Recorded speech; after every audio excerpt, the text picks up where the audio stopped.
इस बार खुशी की बात है कि जो अभी रबी मौसम है, अभी जो गेहूं का खेती अभी हो रही है, तो उसमें सबसे अच्छी बात यही है कि पिछले वर्ष के तुलना में इस बार ज़्यादा हुआ है। लेकिन इस बार गेहूं का आच्छादन है 23.78 लाख मीट्रिक टन, यानी लगभग 1.5 लाख मीट्रिक टन इस बार ज़्यादा आच्छादन हुआ है। लेकिन अभी हम लोग देख रहे हैं कि मतलब धीरे धीरे किसान लोग जो धान गेहूं के अलावे जो अन्य फसल हैं, जो कैश क्रॉप्स है या हाई इनकम फसल कहते हैं उसका, जो उद्यानिक फसल हो, ऐसे फसल में ज़्यादा लोग धीरे धीरे ज़्यादा जा रहे हैं। यानी जो भारत सरकार से आपूर्ति हुआ है शुरुआती महीने में काफ़ी कम रहा। जो राज्य सरकार अपना डिमांड भेजते हैं और भारत सरकार इसको महीनेवार मतलब जो मासिक आवंटन का एक बार अप्रूवल देती है। अक्टूबर से जनवरी तक कितना मिलना था तो उसका 68% यूरिया हमें प्राप्त हुआ है। क्योंकि हमको अक्टूबर और नवंबर में जो स्वीकृत मात्रा से काफ़ी कम मिला है, इसलिए शुरुआत में किसानों को काफ़ी दिक्कत रहा। नमस्कार, आप देख रहे हैं लाइव सिटीज़। मैं हूं आपके साथ शिवम। बिहार में इन दिनों यूरिया की किल्लत सामने देखने को मिल रही है। आपको बता दें कि बिहार के कई ज़िलों में किसानों पर लाठीचार्ज भी हुआ है, जिसके बाद विपक्ष लगातार सरकार पर हमलावर है। इसी को लेकर आज कृषि विभाग के सचिव एन सरवन ने पूरी जानकारी दी है। क्या कुछ कह रहे हैं, पहले आप वो सुने। आप सबको हम स्वागत करते हैं। ये कई बार हम सोचते थे कि आप लोगों के साथ समय समय पर इंटरेक्ट करें। सो 2-3 विषय पर हम आज आप लोगों का कुछ ब्रीफ करना चाह रहे थे। सबसे पहला चीज़ तो यही है कि जो गत वित्तीय वर्ष है यानी 2021-22, तो उसमें जो हमारे जो खाद्यान्न का उत्पादन है पिछले 5 वर्षों में सबसे ज़्यादा उत्पादन हुआ है। यानी जो खरीफ मौसम में धान का उत्पादन और रबी मौसम में गेहूं का उत्पादन, तो वो सब मिला के 184.87 लाख मीट्रिक टन हुआ है। ये पिछले 5 साल में सर्वाधिक है। ठीक है, तो ये सबसे अच्छी बात है। और दूसरा है कि जो पिछली बार हम लोगों का खरीफ मौसम था, खरीफ मौसम में थोड़ा सा सुखाड़ जैसे स्थिति उत्पन्न हुई थी, आप सब जानते हैं। तो उस कारण से हम लोगों का लगभग जो पिछले वित्तीय वर्ष के तुलना में इस वर्ष जो 2022 का खरीफ मौसम है, तो उसमें लगभग 2,14,000 हेक्टेयर कम आच्छादन हुआ है। ठीक है, तो लेकिन इस बार खुशी की बात है कि जो अभी रबी मौसम है, अभी जो गेहूं का खेती अभी हो रही है, तो उसमें सबसे अच्छी बात यही है कि पिछले वर्ष के तुलना में इस बार ज़्यादा हुआ है। जैसे पिछले वर्ष के रबी मौसम में 22.39 लाख मीट्रिक टन हुआ था आच्छादन, लेकिन इस बार गेहूं का आच्छादन है 23.78 लाख मीट्रिक टन, यानी लगभग 1.5 लाख मीट्रिक टन इस बार ज़्यादा आच्छादन हुआ है। तो इसलिए गेहूं का उत्पादन इस बार बहुत ज़्यादा अच्छा होने की संभावना है। लेकिन अभी हम लोग देख रहे हैं कि मतलब धीरे धीरे किसान लोग जो धान गेहूं के अलावे जो अन्य फसल हैं, जो कैश क्रॉप्स है या हाई इनकम फसल कहते हैं उसका, जो उद्यानिक फसल हो, ऐसे फसल में ज़्यादा लोग धीरे धीरे ज़्यादा जा रहे हैं। यानी जो फसल विविधीकरण कहें, क्रॉप डाइवर्सिफिकेशन करें, जैसे मक्का में बहुत ज़्यादा लोग जा रहे हैं, हॉर्टिकल्चरल क्रॉप्स में धीरे धीरे लोग उसमें ज़्यादा कर रहे हैं। तो उसका ये हो रहा है कि जैसे इस बार रबी मौसम में ज़्यादा एरिया भी कवरेज हुआ और जो हॉर्टिकल्चरल क्रॉप्स ऐसे क्रॉप्स में ज़्यादा जा रहे हैं, तो इसलिए उर्वरक का डिमांड इसमें थोड़ा सा ज़्यादा भी हो रहा है। और लेकिन हम लोगों का जो उर्वरक का इस बार रबी मौसम में जो भारत सरकार से आपूर्ति हुआ है शुरुआती महीने में काफ़ी कम रहा। अब जैसे मैं आपको बताना चाहूँगा, आप लोगों को हम लिखित रूप से भी दे रहे हैं कि जो इस बार का रबी मौसम अक्टूबर से स्टार्ट होता है, 1 अक्टूबर से लेकर मार्च तक रबी मौसम होता है। तो अक्टूबर महीने में जो कितना हम लोग जो राज्य सरकार अपना डिमांड भेजते हैं और भारत सरकार इसको महीनेवार मतलब जो मासिक आवंटन का एक बार अप्रूवल देती है। तो उस अप्रूवल के अनुसार जो आपूर्ति के लिए स्वीकृत मात्रा है अक्टूबर में 2,10,000 मीट्रिक टन है। तो उसका अगेंस्ट में हमको अक्टूबर में मात्र 1,26,670 मेट्रिक टन मिला, यानी 60% मिला। उसी तरह का जो नवंबर महीने में 2,50,000 मेट्रिक टन का आपूर्ति के लिए पहले से स्वीकृत था, उसके अगेंस्ट में 1,50,000 समथिंग ही मिला है, यानी वो भी मतलब 60% है। यानी अक्टूबर और नवंबर महीने में हमको जो कितना स्वीकृत मात्रा है उसके तुलना में मात्र 60% ही मिला है। और दिसंबर महीने में हम लोगों का कितना जो स्वीकृत मात्रा उसका 97% मिला। और जनवरी महीने में अभी तक का जो आज 11 तारीख तक का है 43% मिला है। अभी तक अक्टूबर से जनवरी तक कितना मिलना था तो उसका 68% यूरिया हमें प्राप्त हुआ है। डीएपी वगैरह में इश्यू नहीं है, लेकिन यूरिया में क्योंकि हम लोगों का सबसे ज़्यादा ज़रूरत होती है रबी मौसम में नवंबर, दिसंबर, जनवरी में, क्योंकि जो जैसे ही बुआई करते हैं गेहूं का, बुआई करने के 20 दिन के बाद जो टॉप ड्रेसिंग के लिए लोग प्रयोग करते हैं पहली बार, उसके बाद 2 बार लगाते हैं, यानी 3 बार टॉप ड्रेसिंग के लिए यूरिया का प्रयोग किसान करते हैं। और इस बार जो नवंबर के फर्स्ट वीक से ही बुआई का काम शुरू हो गया, तो नवंबर के अंत में ही इसका डिमांड बहुत ज़्यादा होना शुरू हो गया। और चूंकि हमको अक्टूबर और नवंबर में जो स्वीकृत मात्रा से काफ़ी कम मिला है, इसलिए शुरुआत में किसानों को काफ़ी दिक्कत रहा और थोड़ा सा पैनिक सिचुएशन कुछ ज़िलों में हुआ है। तो उसको लेकिन अभी धीरे धीरे ये इश्यू अभी ठीक हो रहा है और अभी हम लोगों का अभी भारत सरकार से आपूर्ति थोड़ा सा अभी रफ्तार पकड़ा है। जो आपूर्ति का जो आवंटन है उसके अनुसार अभी मिल रहा है, इसलिए अभी आने वाले दिनों में हम उम्मीद करते हैं कि ज़्यादा समस्या नहीं होगा। लेकिन जो भी आपूर्ति में कम रहा उसके बावजूद भी राज्य सरकार के स्तर से विभाग ने काफ़ी प्रयास किया है कि जो कम आपूर्ति भी रहा फिर भी इसको हम कैसे इफेक्टिवली इसको वितरण करें और किसी तरह की कालाबाजारी नहीं हो, अनियमितता नहीं हो, ज़्यादा दाम पर ना बिकें। उसके लिए सरकार ने, विभाग ने ज़ीरो टॉलरेंस नीति बनाया। उसके तहत बड़े पैमाने पर हम लोग ने कार्रवाई किया। बड़े पैमाने पर कार्रवाई में मैं बताना चाहूँगा, इस रबी मौसम में टोटल जो अभी तक का 11 तारीख तक अक्टूबर से लेके आज तक टोटल 6,200 उर्वरक प्रतिष्ठानों का छापामारी किया गया। 6,200 उर्वरक प्रतिष्ठानों का छापामारी हुआ, जिसमें से 117 उर्वरक प्रतिष्ठानों के विरुद्ध प्राथमिकी भी दर्ज किया गया। जो अनियमितता पाया गया उस पर कार्रवाई हुई है।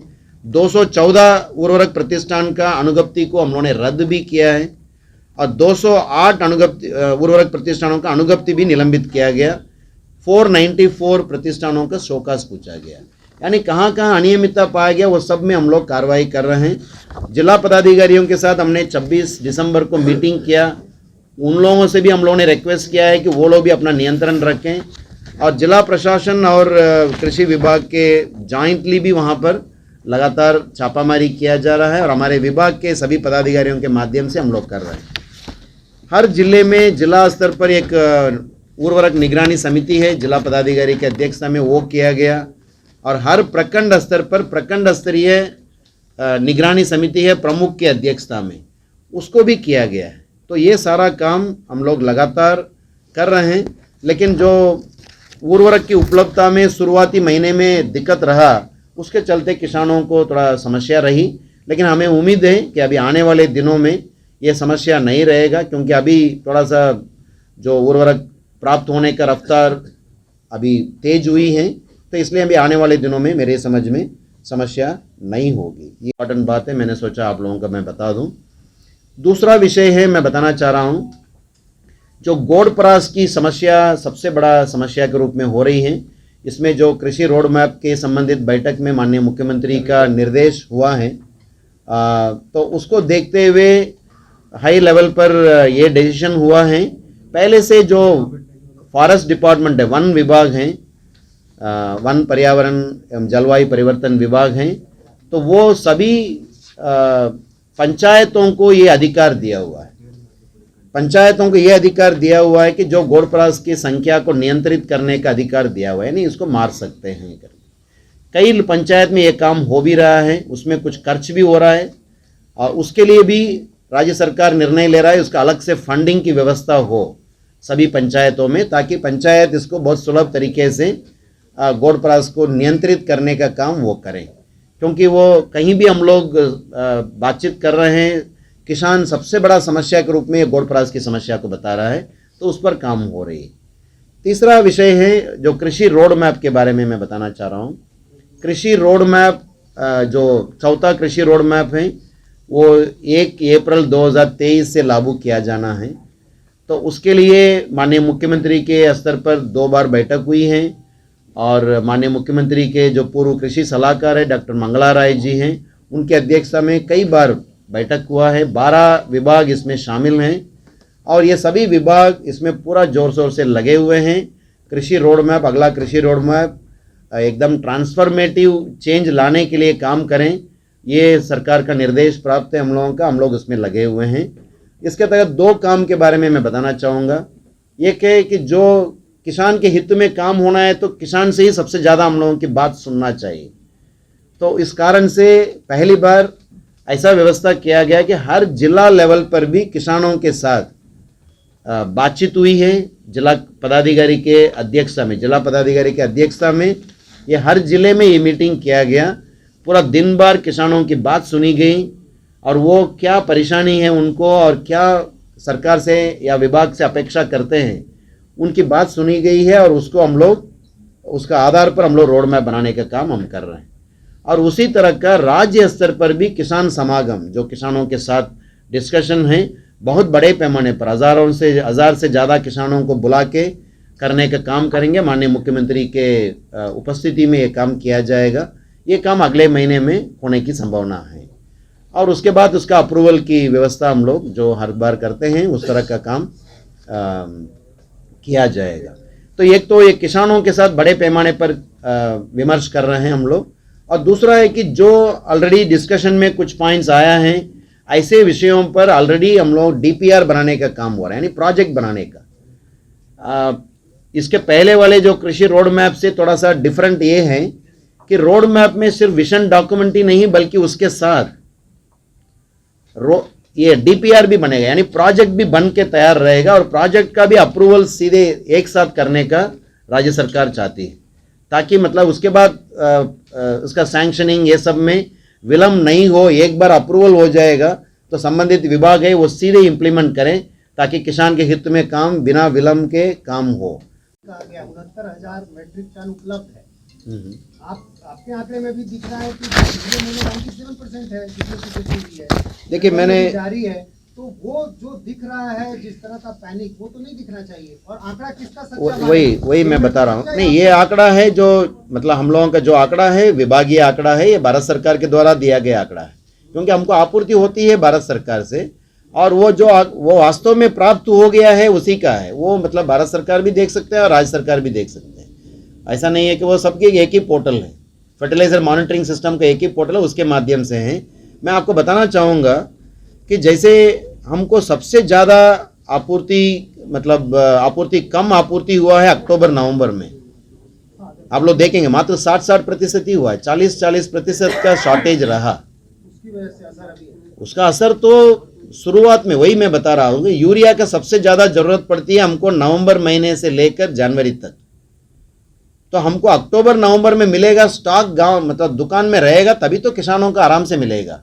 उस समय शॉर्टेज रहा तो पैनिक बाइंग होता है। लेकिन ये भी सही है, वो नहीं हो। 69,000 मेट्रिक टन अभी उपलब्ध है, जैसा कि बीजेपी के प्रदेश अध्यक्ष ने कितना? कहा है 69,000 मेट्रिक। नहीं, मैंने यहाँ पर आपको जो राइटिंग में लिख के दिए हैं, आज के डेट में 70,959 मेट्रिक टन उपलब्ध है। वही बात तो वो भी बोल रहे हैं, वही बात तो वो तो है। तो फिर ये हंगामा क्यों है आखिर इतने? नहीं, हंगामा देखिए शुरुआत में थोड़ा दिक्कत रहा तो किसान थोड़ा सा पैनिक मोड में चले गए हैं। वो नहीं हो, इसी कारण से तो मैं बात कर रहा हूं आप लोगों से। सर, ये जनवरी का अभी 43% जी पूरे जनवरी का है कि पूरे जनवरी के अगेंस्ट में अभी तक 43% मिला है। मतलब जनवरी में अब और नहीं आएगा? अब नहीं, आएगा क्यों नहीं पूरा आएगा? आंकड़ा हुआ ना 43%। नहीं, अरे जनवरी तक वो कितना आएगा वो तो हम अभी नहीं मालूम है ना, जो आने के बाद ही हम लिख सकते हैं। आने के बाद हम लोग बताएंगे। जो अभी तक प्राप्त हुआ है वो 43%। जगहों पर इस तरह का कुछ समस्या हुई है, लेकिन अधिकांश जिलों में ये बहुत ही सुलभ तरीके से बहुत आराम से बांटा जा रहा है हम लोगों ने भी अभी फील्ड में गए हैं, वहाँ पर लोगों से बातचीत किए हैं। कुछ कुछ जगह पर जैसे अभी बिस्कोमान का दुकान है, वहाँ पर बहुत लंबी लंबी लाइन लग रही है। तो वो मतलब उसमें वहाँ पर किसानों को हम लोग समझा रहे हैं कि भाई लगातार आ रहा है, अब जैसे पैनिक सिचुएशन नहीं हो, उसके लिए हम लोग ये काम कर रहे हैं कि जिला प्रशासन के माध्यम से अभी अगला दिनों में आने वाला स्टॉक, कौन कौन सा स्टॉक आने वाला, रेक्स कब कब पहुंचने वाला है, उसकी जानकारी हम लोग दे रहे हैं, ताकि किसानों के बीच में ये नहीं हो कि भाई मतलब बहुत शॉर्टेज होने वाला है, ये नहीं हो, बस इसकी प्रयास हम लोग कर रहे हैं। लंपी डिजीज को लेकर किसानों के बीच क्या कार्यक्रम ऐसा चलाया जा रहा है जिससे वो जागरूक हो जाए? देखिए, लंपी स्किन के लिए हम लोग ने जो डॉक्टर्स, हमारे 1100 अस्पताल हैं राज्य में, उन सभी डॉक्टर्स के माध्यम से स्थानीय तौर पर किसानों के बीच में जागरूकता दिया जा रहा है। इसके लिए अभी जो टीकाकरण है, टीकाकरण में टीका ले लिया जाए, निःशुल्क टीका है। उसके पहले, टीकाकरण के पहले हम लोग ऐसा कोई घटना होने पर हेर्बल ट्रीटमेंट की व्यवस्था था, और वो कैसे अप्लाई करना है गांठ पर, वो सब का हम लोगों ने प्रचार प्रसार कराया। तो आपने साफ तौर पे सुना, कृषि विभाग के सचिव ने पूरी जानकारी दी है और बताया है कि केंद्र सरकार के द्वारा बिहार को कितनी यूरिया दी गई है। वहीं जिस तरह से किसानों पर लाठीचार्ज हुआ है, उसको लेकर भी उन्होंने अपना बयान दिया है और कहा है कि अफवाह को लेकर ही उन पर लाठीचार्ज हुआ था। बहरहाल अब बने रहे हमारे साथ। अगर आपने हमारे चैनल को सब्सक्राइब नहीं किया है तो जल्द से जल्द सब्सक्राइब कर ले। धन्यवाद।